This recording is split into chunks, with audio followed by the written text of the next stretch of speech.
하나님의 축복을 사모하며 주님의 거룩한 전전에 찾아온 여러분들에게 하나님의 계획하신 어마어마한 축복과 은혜와 역사와 기적들이 일어나게 되시기를 주님의 이름으로 축복합니다.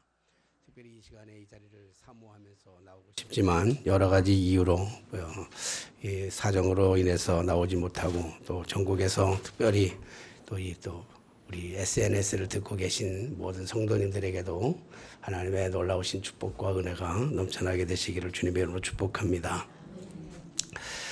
시대가 점점 바뀌어져 가고 있습니다.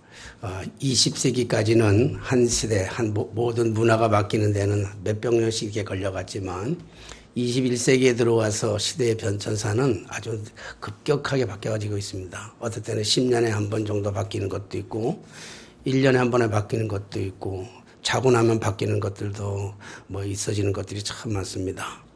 이렇게 시대가 급변하는 시대의 변화 속에서 이 시대의 변천사에 따라서 우리들이 인사하는 인사법들도 조금씩 달라져 가고 있는 것을 볼 수 있죠.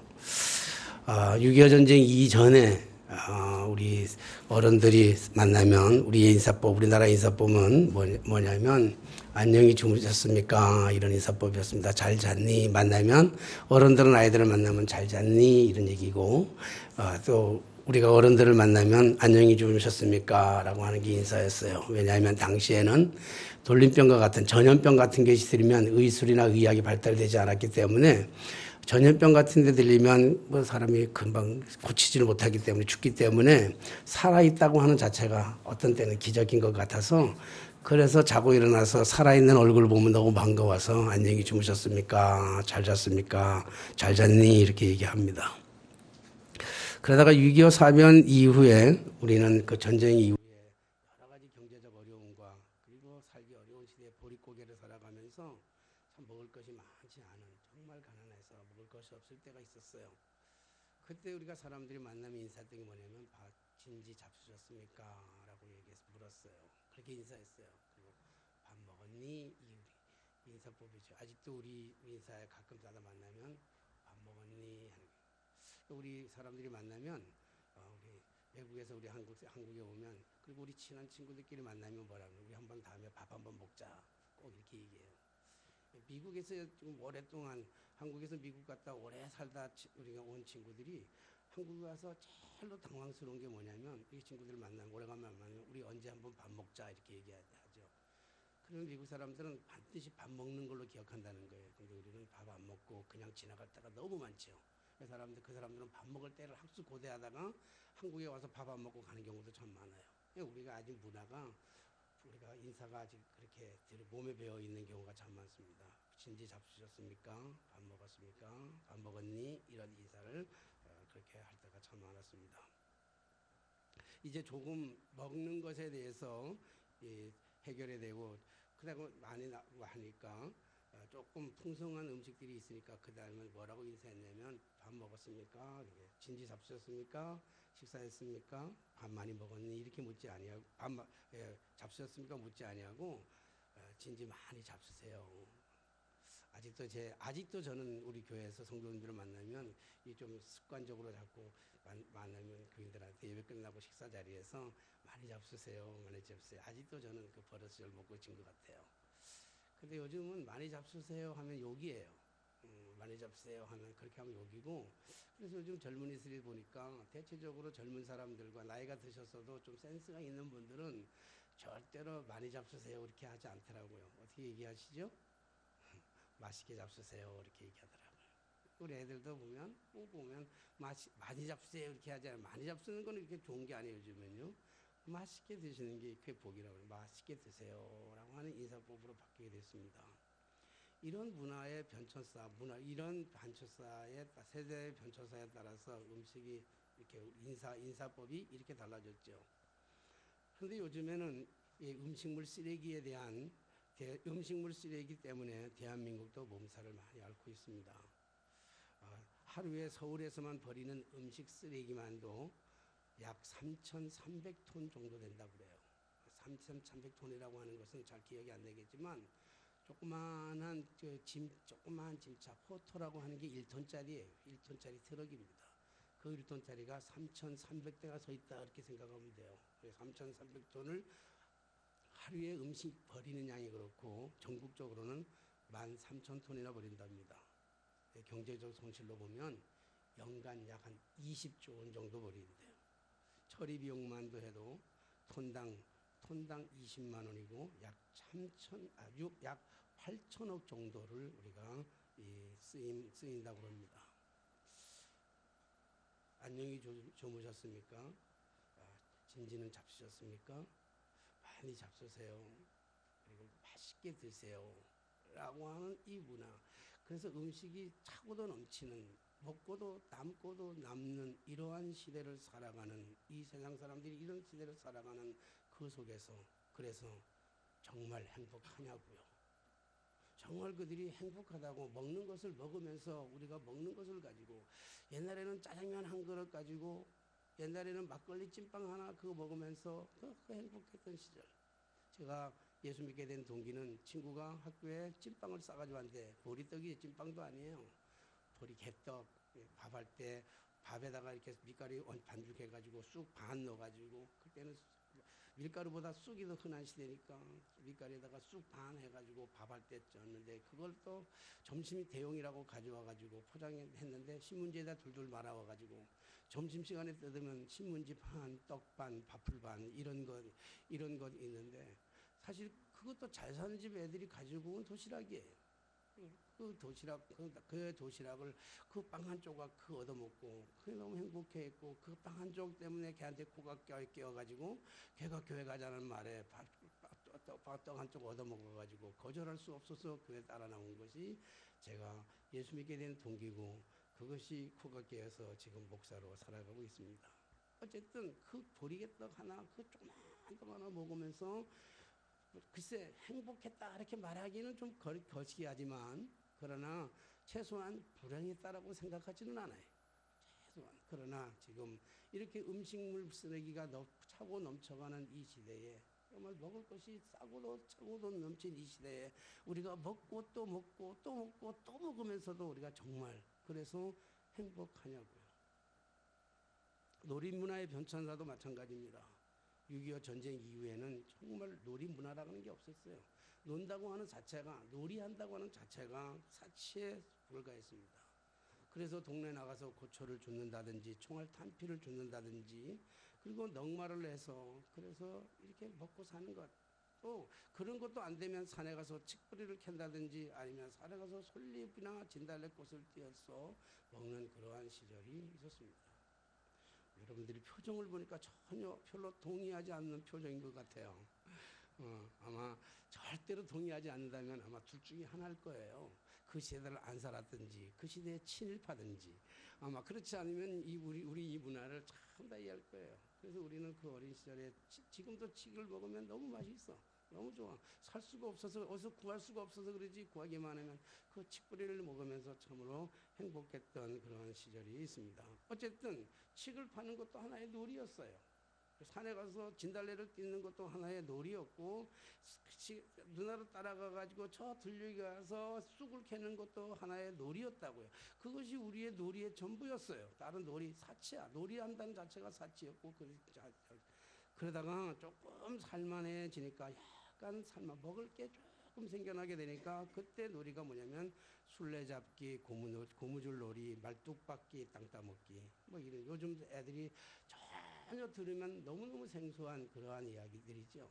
근데 우리가 그런 거였어요. 다 제기차기 뭐 이런 것들 아니겠습니까? 땅 따먹기라고 하는 건 뭐 다름이 아니라 조약돌 조그마한 거 하나 주워가지고 원을 원 크게 그려가지고 손 이렇게 내 접어가지고 요거 내 집이야. 그래서 튕겨가지고 3번만에 튕겨가지고 내 안에 집 들어오면 그게 내 땅이 되는 건데, 뭐 저녁 오후에부터 시작해서 애들하고 놀다 보면 그 해가 땅거미가 지면 엄마 아빠들이 나와가지고 밥 먹어 하고 부르면 그 놀이가 다 끝나고 그거 다 지워버리고, 그렇게 많이 따먹었던 그 땅도 다 내 거 아니라고 다 버쳐버리고 집에 들어가가지고, 그래도 손도 안 씻고 제대로 된 밥도 없는 거, 그냥 옥수수밥이라든지 감자 쪄놓은 거라든지 이런 걸 먹으면서, 그래 다시 말해서 행복이라고, 그때가 너무 행복했어요. 그건 그때 지금으로의 추억이기 때문에 그럴 수 있지만, 행복했어요라고는 말하지는 못하지만 그래도 최소한 불행하지는 않았다.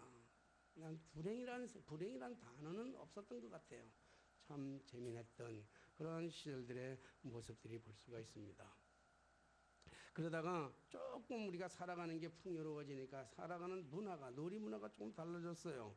뭐 탁구를 친다든지 당구를 친다든지 테니스를 하든지 보링을 한다든지 수영이나 골프 같은 것들도 우리의 놀이 문화가 이렇게 바뀌게 되죠. 물론 이런 문화는 뭐 건전하기도 합니다. 건강하기도 하고 건전하기도 하지만 그 뒷면에 잘 살게 되니까 그 뒷면에 좋지 않은 그런 어두움의 놀이들이 많이 나오게 됐죠. 특별히 도박 같은 것이 흥행하게 되었습니다.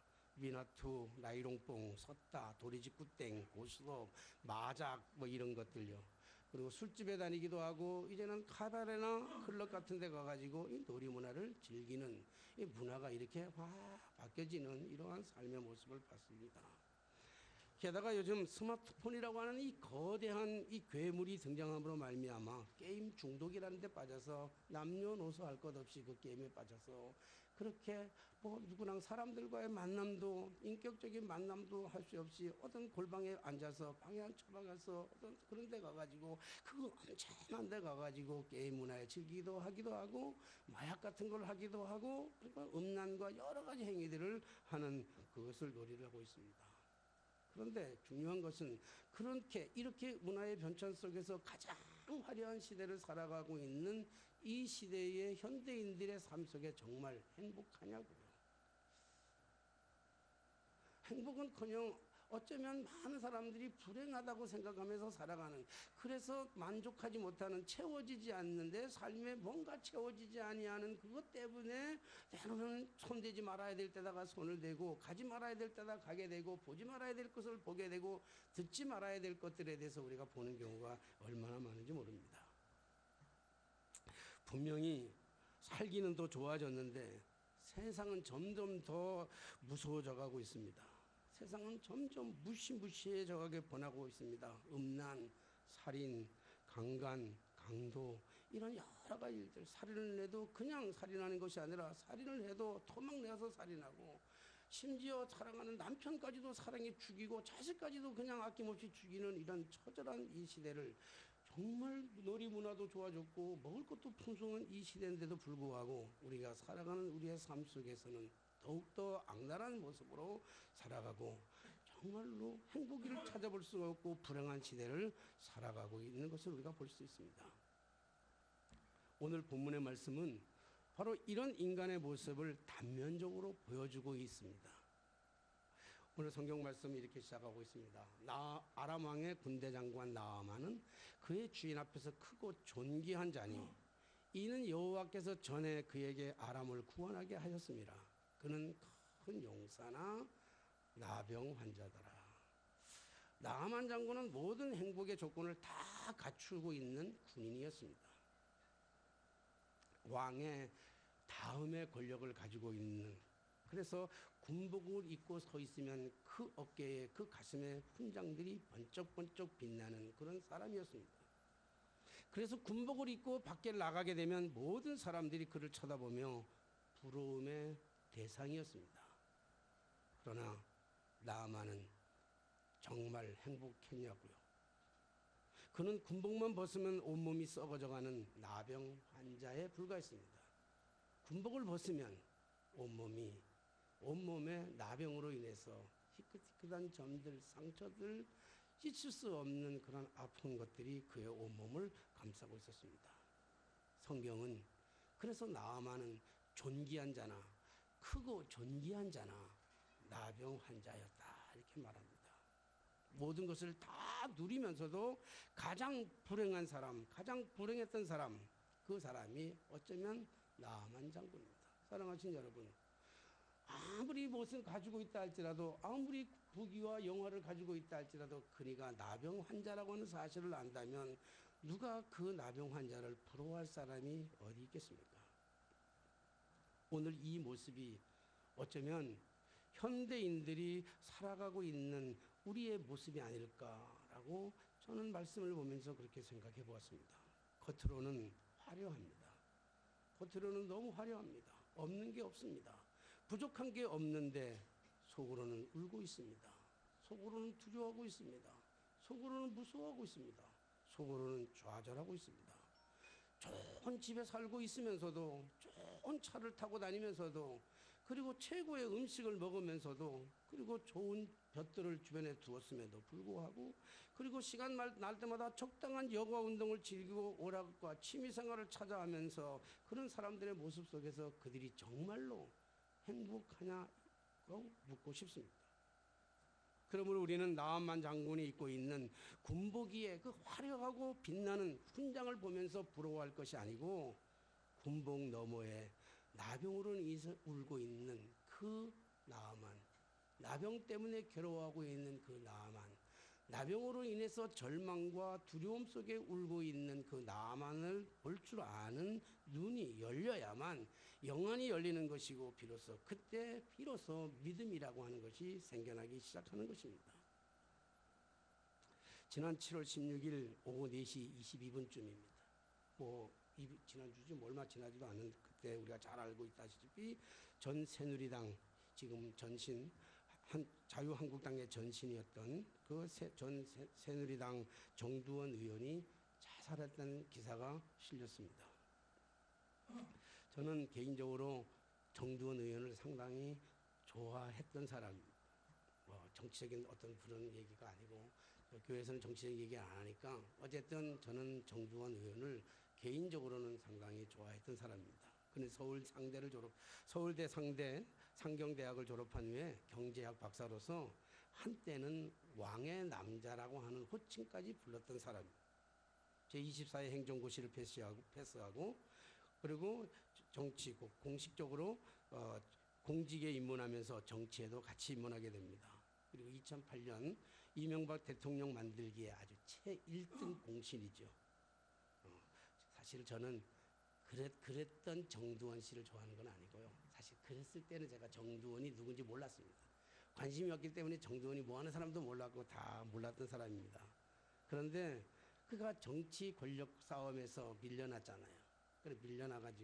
그래서 정치에서 밀려나가지고 세상에 살면서 이제 방송인으로 살아가는 방송 활동을 하면서 제가 그 정두원 씨를 알게 되었어요. 그래서 라디오를 들으면, TV에서는 본 적이 거의 없지만 운전하다 라디오를 들으면 정두원 씨가 나와가지고 이렇게 얘기하는, 시사를 통하는 이런 얘기들을 들으면 참 시원하고, 어쩌면 야당과 여당을 넘나들면서 어쩌면 그렇게 좋은 얘기를 많이 할까, 이런 얘기를 들으면서 정두원 씨를 참 좋아했습니다. 그런 사람이 며칠 전에 자살을 했습니다. 왜 자살했습니까? 이유는 우울증이라는 것이죠. 도대체 그가 뭐가 부족했을까?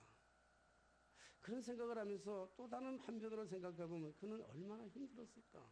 자산이라고 하는 극단적인 선택을 하기 이전에 그가 살아갔던 그 삶이 얼마나 힘들었을까? 얼마나 고됐을까? 얼마나 고통스러웠을까? 가장 좋은 세월 속에서 정말 방송인으로서의 삶을 살아갈 때 받은 돈과 그가 가지고 있던 명성과 그가 누릴 수 있는 그 모든 것들의 배경 속에서 그리고 화려한 남한 장군이 겪고 있는 그 가슴 속에 주렁주렁 달려있는 군장과 같은 그러한 스펙을 가지고 있으면서도 불구하고 그는 도대체 무엇이 그렇게 힘들었을까?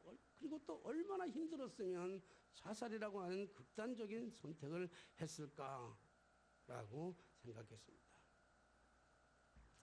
이것은 단지 정두원 의원에게만 일어날 일이 아니고 어쩌면 우리 모두의 일이 될 수 있다고 하는 생각에 제가 정신이 바짝 들었습니다.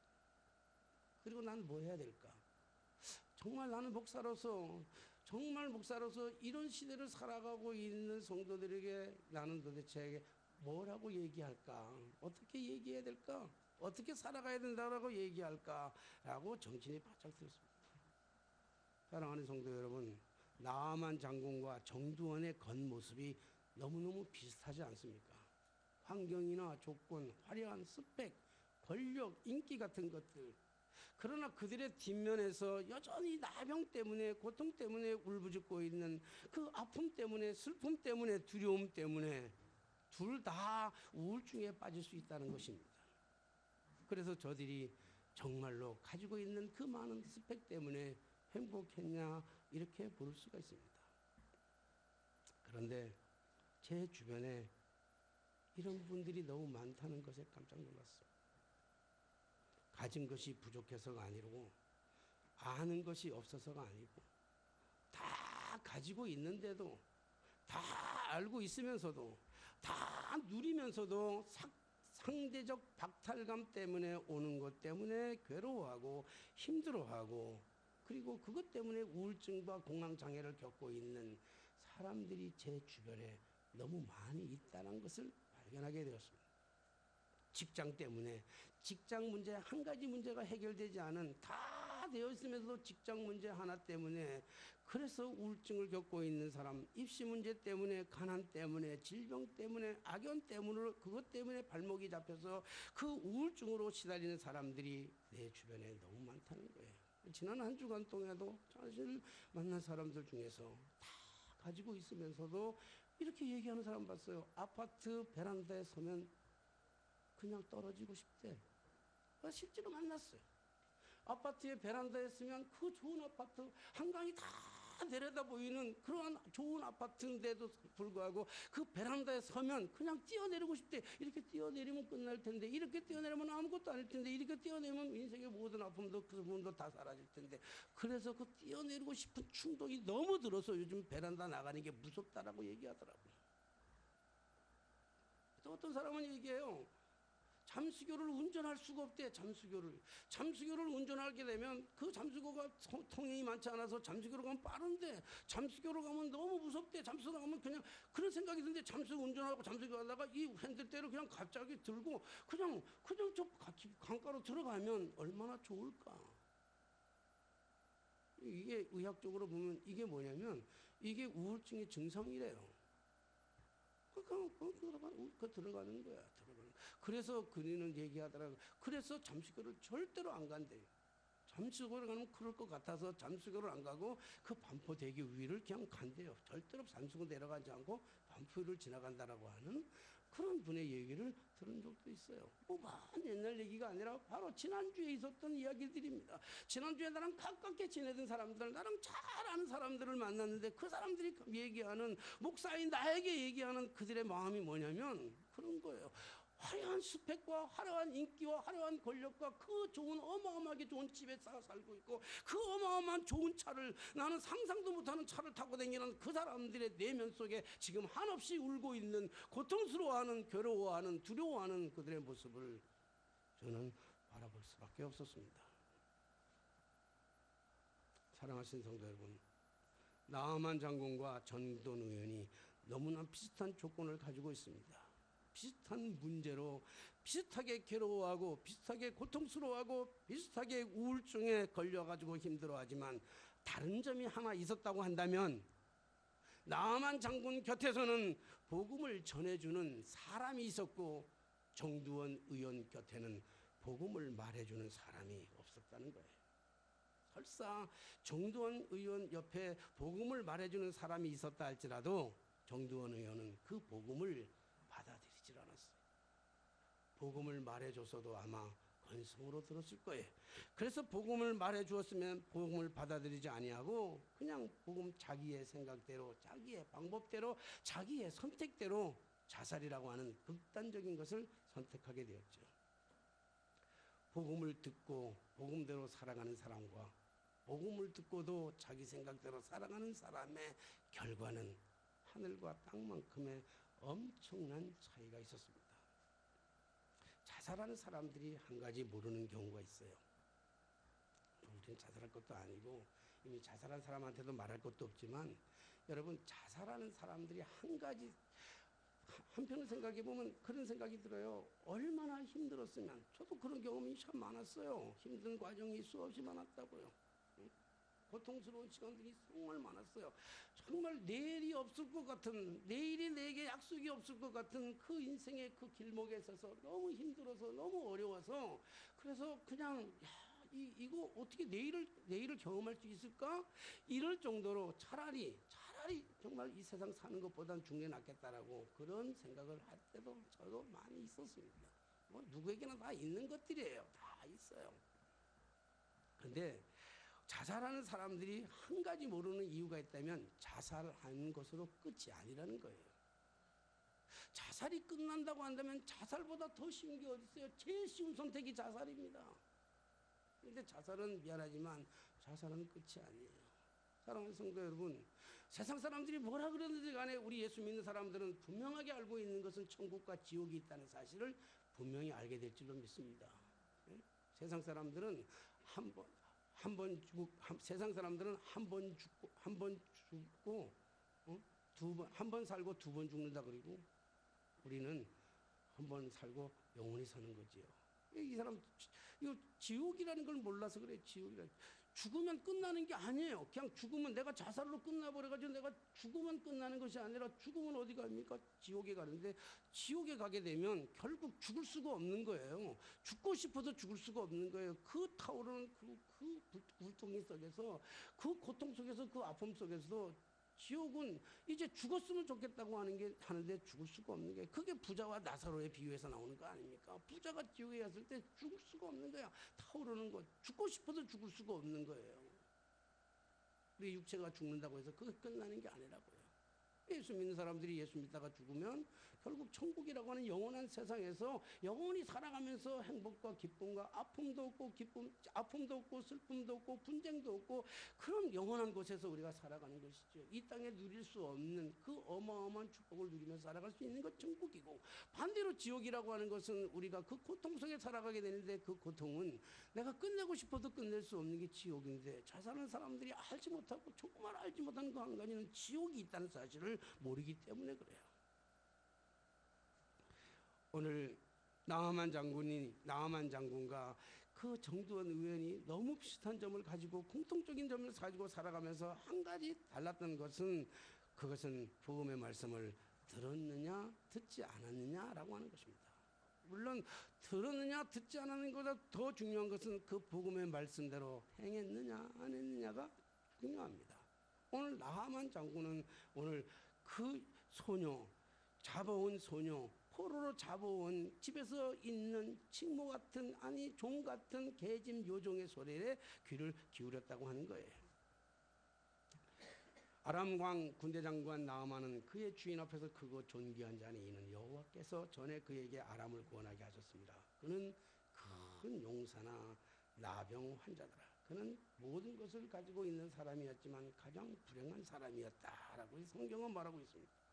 그런데 전에 아람 사람이 떼를 지어 나가서 이스라엘 땅에서, 사실 이스라엘 점령하면서 1차 아람이 바벨론이 이스라엘을 공격해서 멸망했다면, 또 아람 군대가 이스라엘을 쳐들어가 가지고 이스라엘 백성들이 항상 하나님을 떠나서 살아갈 때, 이스라엘 백성들이 율법을 떠나 살아갈 때, 이스라엘 백성들이 하나님을 멀리해 살아갈 때, 하나님은 항상 주변에 있는 국가를 들어 가지고 이스라엘 백성들을 괴롭혔습니다. 이스라엘 백성, 하나님의 백성임에도 불구하고, 하나님의 사람들임에도 불구하고 이렇게 어려움을 당할 때, 그때 하나님이 쓴 도구가 누구냐면 아람의 군대였습니다. 아람 군대를 들어서 썼을 때 이스라엘에 가가지고 이스라엘을 탈취하면서 사람들을 데리고 왔는데, 포로로 잡아온 중에서 한 어린 소녀 하나를 붙잡아 왔는데, 그 어린 소녀가, 이름도 알려지지 않는 이 어린 소녀가 오늘 나아만의 집에서 나아만을 시종 들고 있으면서 나아만의 아내에게 그가 얘기를 했습니다. 뭐라고 했습니다. 그의 여주인에게 이르되, 우리 주인이 사마리아에 계신 선지자 앞에 계셨으면 좋았겠나이다. 그가 나병을 고치리다 하니라. 오늘 나아만은 누구에게도 자기 자신의 나병이라고 하는 사실을 알려주고 싶지 않았어요.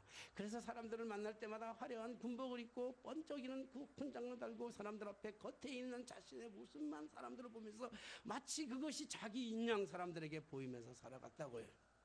그러나 속일 수 없는, 자기가 나병이라고 속일 수 없는 두 사람이 있었는데, 한 사람은 자신의 아내였고, 또 한 사람은 저녁 때마다 자기에게 목욕물을 데펴주고 목욕을 시켜주는 그 집의 어린 계집 종아이, 그 소녀아이, 그 아이에게만은 자기의 군복을 벗은 자기의 실체를 보여줄 수밖에 없었던 거예요. 참 부끄러운 일이었죠. 그럼에도 불구하고 오늘 이 실체를 본 어린 소녀가 그렇게 얘기합니다. 자기의 여주인에게 뭐라고 얘기합니까? 우리 주인이 사마리아에 계신 선지자 앞에 계셨으면 좋겠나이다. 그가 그 나병을 고치리이다. 나병을 고치리라. 누가? 하나님의 사람이, 하나님의 종이, 하나님 앞에 부르심을 받은 사람이 그 나병을 고치리이다. 이것이 복음인 줄로 믿습니다. 도저히 불가능한 것. 여러분, 그랬더니 오늘 나하만 장군이 오늘 이 말에 귀를 기울였어요. 여러분, 그냥 성경에 보니까 나병을 고치리라 소녀가 얘기하니까 할렐루야 하고 이렇게 간 게 아니에요. 성경을 가만히 묵상해보면 그런 게 아닙니다.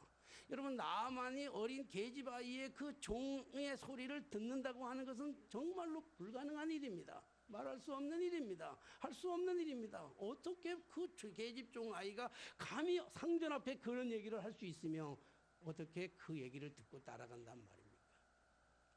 상식도 안 되는 선지자의 말에 자기의 병을 고친다는 말은 상식도 안 되는 말입니다. 그런데 그럼에도 불구하고 오늘 나아만은 자기의 생각, 자기의 방법, 자기의 판단에 의지하지 않고 믿음으로 나아가게 됩니다. 나아갔잖아요. 나아가서 그리고 중간에 보면 그 왕의 신서를 받아가지고 하는 것 이건 빼놓고 그 다음에 왕에 나아가서 어디까지 갔냐면 엘리사까지 갑니다. 10절 말씀에 보니까 9절 말씀 보니까 나아만이 이의 말들과 병거들을 거느리고 이르러 엘리사의 집 앞에 서니 오늘 선지자 사마리아에 사는 선지자가 누구냐면 이스라엘 땅 사마리아에 사는 선지자가 누구냐면 엘리사입니다. 하나님의 종입니다. 하나님의 기름 부음 받은 종입니다. 그 기름 받은 종 엘리사의 집 앞에 서니 10절의 말씀 엘리사가 사자를 그에게 보내 이르되 너는 가서 요단강에 몸을 7번 지치라 내 살이 회복되어 깨끗하리라 하신지라. 오늘 나오지도 않고 이렇게 얘기했어요. 그러니까 나하만이 얼마나 불쾌했는지 몰라요. 막 화가 났어요. 왜 나하만이 화가 났습니까? 자기의 생각, 자기의 방법, 자기의 판단, 자기의 계획 이런 것들이 다 무시되는 거예요. 내 생각에는 최소한 내 생각이라고 한다면 이 훈장을 달고 이 저랑저랑은 지금 이스라엘은 지금 거의 아람 나라의 포로 나라 아닙니까? 그런데도 불구하고 이 군복을 입고 차려입고 번쩍거리는 그런 훈장을 달고 찾아왔던 왕의 남자야. 왕의 남자, 왕 다음 사람이란 말이에요. 이런 왕의 남자가 왔으면 당연히 선지자라는 사람이 와가지고 자기를 맞이해가지고 환영해주고 그리고 어떤 무슨 조치를 취해줘야 되는데도 자기는 나오지 않고 종들을 보내가지고 저 요단강가의 물에다가 7번 씻으라고 얘기하는 그 얘기가 너무 기가 막히고 너무 황당하고 너무 정말 자신을 무시하는 것 같은 거 아니겠어요? 그러니까 나하만이 여기에 11절 보니까 나하만이 노하여 그랬어요. 화가 머리끝까지 난 거예요. 노하여 물러가며 이르되 내 생각에는 그가 내게로 와서 서서 그의 하나님 여호와의 이름을 부르고 그의 손을 그 부위에 흔들어 나병을 고칠까 하였도다. 자기의 생각이 다 있어요. 자기 생각이 있다고요. 최소한 이 정도는 해줘야지만 내가 나병을 낫겠다라고 하는 자기의 생각이 있어요. 그 생각을 가지고 나왔는데 자기의 생각과 전혀 다른 얘기를 선지자가 하는 거예요. 그리고 말도 안 되는 얘기를 해요. 요단강에서 물을 7번을 몸을 씻으라 그러는 거예요. 그러니까 너무너무 화가 난 나머지 뭐냐면 자기가 살고 있는 다메섹 강에도 아바나와 바르빌이라고 하는 이 강은 요단강보다 훨씬 더 깨끗하고 훨씬 더 아름답고 훨씬 더 좋은 강이 있어. 그 강에서 씻으면 되지 뭐하러 내가 이까지 와가지고 요단강에다 몸을 씻느냐. 복음은 들어도 복음의 메시지를 듣는다 할지라도 그 복음의 메시지대로 살아가는 게 너무 어려워요. 이 시대에 우리가 기적이 일어나지 않는 이유 중에 하나는 뭐냐면 복음이 홍수처럼 돼요. 홍수채에 마실 물이 없다고 복음은 홍수처럼 됐습니다. 복음은 홍수처럼 듣긴 듣는데 수없이 듣는데 복음대로 우리가 삶을 살아가지 않는 이유는 내 생각이 너무 분명해서 그래요. 내가 가지고 있는 내 판단이 너무 분명하기 때문에 그래요. 그래서 그 복음이 듣기는 들어도 복음의 힘이 없고 복음의 능력이 없는 거예요. 그래서 오늘 여기 뭡니까? 나하만 장군이 자기 생각대로 하는 거예요. 우리 땅에는 다메섹에는 이보다 훨씬 좋은 강이 훨씬 더 있는데 내가 아직 뭘 미쳤다가 이까지 와가지고 이런 무시를 당하느냐니까 이런 무시를 당하느냐. 근데 나만이 훌륭했던 점이 뭡니까? 오늘 나만의 진짜 훌륭했던 점, 그래서 하나님이 나만을 사랑할 수밖에 없었던 건 뭐냐면 13절의 말씀이에요. 오늘 12절까지는 보니까 분노하고 그 몸을 돌려 분노하여 떠나는 거예요. 분노하는 거예요. 근데 13절에 보니까 그의 종들이 나와서 말하여 이르되 내 아버지여 선지자가 당신에게 큰 일을 행하라 말하였다면 행하지 아니하였으리까. 굉장히 중요한 말이에요. 여러분, 나만은요 뭔가 큰 일을 해라 그랬으면 했을 거예요. 큰 돈을 내라 그러면 됐을 거예요. 전도하면서 참 힘든 건 뭐냐면 복음이 공짜라는 거야. 복음이 공짜기 때문에 사람들이 복음을 안 받아들이는 거예요. 복음의 가치가, 천국의 가치가, 만약에 천국의 가치가 1억이라고 한다 그런다면 1억을 주고 천국을 얻으려고 사람들은 몸부림을 치면서 했을 거예요. 근데 천국은 1억이 아니라 공짜예요.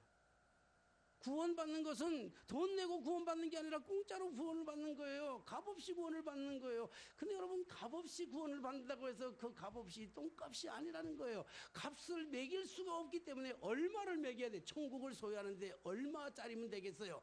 구원을 받는데 내가 죄인 돼서 내 생명이 다시 구원을 받는데 얼마면 되겠어요? 몇 억이면 되겠어요? 그러니까 아닌 거예요. 오늘 나만이 똑같은 겁니다. 만약에 금을 내라 그랬으면, 은을 내라 그랬으면, 뭔가 하라 그랬으면 될 텐데 오늘은 믿음밖에 없어요. 믿음. 요단강에서 들어가서 나오기만 하면 되는 거예요. 7번까지. 그러니까 안 듣는 거예요. 이것이 현대인들이 살아가는 교만입니다. 지적 교만인 거예요. 그래서 믿음이 들어가지가 않죠. 근데 참 오늘 위대한 것은, 오늘 나만이 정말 위대했던 것은 나만과 정두환 의원의 차이점이 바로 이런 거예요. 오늘 13절에 보니까 그의 종들이 나와서 말하여 이르되 내 아버지여 선지자가 당신에게 더 큰 일을 행하여 말았더라면 행하지 아니하였으리까. 하물며 당신에게 이르기를 씻어 깨끗하라 하라 함이니까. 그 말을 하는데, 그렇게 얘기하는데 못 들을 게 뭐 있습니까? 여러분, 나아만은 자기 집에서 있는, 자기 집에 포로로 붙잡혀 있는 하잘것없는, 정말로 인격도 없고 아무것도 없는, 하잘것 없는 그 계집 아이, 계집 몸종, 그 계집 몸종을 듣고 이까지 찾아왔습니다. 그것이 믿음이었고, 그리고 오늘 이 순간에 그가 그 종들, 자기의 부하들이 말하는 그 얘기를 듣고 지금 그는 순종하여 어디 들어가냐면 요단 물가에 7번 들어갔다 나옵니다. 그랬더니 14절 같이 한번 읽을래요? 14절 시작.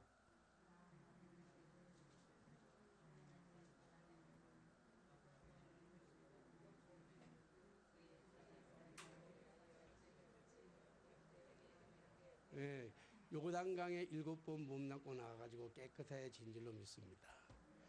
오늘 우리가 다음 주부터 성지순례 가가지고 요단강에서 요단강에 들어갔다 나오면 우리가 가지고 있는 모든 질병이 다 낫겠습니까? 노멘. 요단강에 들어간다 해서 낫는 건 아닙니다. 이것은 우리의 주님이 구약에 주신, 하나님이 우리에게 주신 이유는요, 예표예요. 예표. 하나의 예표입니다. 이건 뭘 얘기합니까? 복음은 무엇입니까? 복음은 우리를 위해서, 우리의 모든 죄와 허물을 담당하기 위해서 하늘의 보좌와 영광을 버리시고 이 땅에 오셔서 죽기까지 우리를 사랑하신 예수 그리스도를 믿는 것이 복음인 줄로 믿습니다. 그 주님이 우리에게 오셨어요. 그리고 그 주님이 십자가에서 지금 달려 피를 흘려 다 흥건히 적시셨습니다. 오늘도 예수의 피가 우리 주변에 흘러넘치고 있죠. 그래서 우리가 어떤 문제를 할지라도, 어떤 질병이 할지라도, 어떤 고민을 할지라도, 어떤 우울증, 어떤 공황장애, 그런 어떤 조현증이라고 하는 고민, 아픔, 갈등, 괴로움, 질병, 그 어떤 것도 할지라도, 그 무슨 병이라 할지라도 주님의 보좌 앞에 나와서 예수의 보혈에 자신의 몸을 담그는 순간 이 모든 문제가 완벽하고 깨끗하게 해결될 줄로 믿습니다. 이게 무슨 말입니까? 오늘 예수의 보혈이 어디 있냐고요. 지금 뭐 앞만 봐도 없잖아요. 오늘 여러분 이것은 믿음으로 받아들이는 거예요. 2000년 전 이 땅에 오셔서 나 대신 십자가를 지시고 돌아가신 그 예수, 그 보혈의 피 속에 믿음으로 내가 담그는 순간에 우리의 문제가 해결된다는 것이죠. 그래서 구약성경 이사야서 53장 5절의 말씀에 우리에게 그렇게 말씀하고 있잖아요. 그가 찔림은 우리의 허물 때문이요 그가 상함은 우리의 죄악 때문이라. 그가 징계를 받음으로 우리가 평안을 누리고 그가 채찍에 맞음으로, 권사님, 우리가 나음을 얻었다. 할렐루야. 역시 100번 통독한 실력이 나옵니다.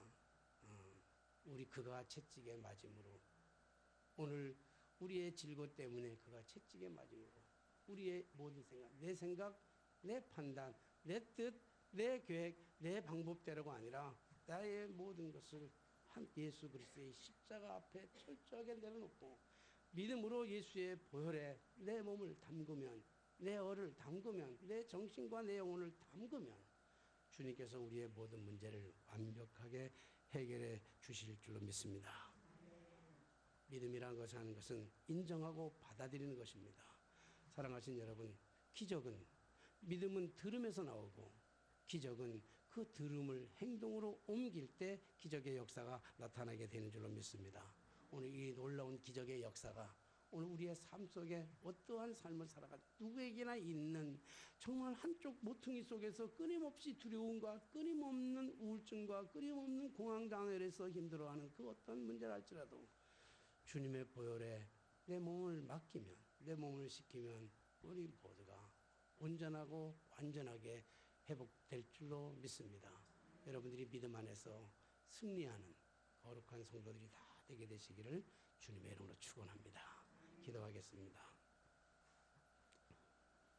누구에게나 있는 아픔, 누구에게나 있는 절망, 누구에게나 있는 두려움, 누구에게나 있는 우울증, 누구에게나 있는 찾아오는 이 공황장애 같은 질병들이 우리를 두렵게 하고 있지만 주여, 오늘도 우리의 이 모든 문제, 그가 채찍에 맞음으로 우리가 나음을 얻은 그 놀라운 기적의 현장 속에 우리의 이 모든 아픔들, 모든 문제, 갈등, 두려움들을 예수의 보혈에 우리의 이 모든 것들을 담그게 하여 주옵소서.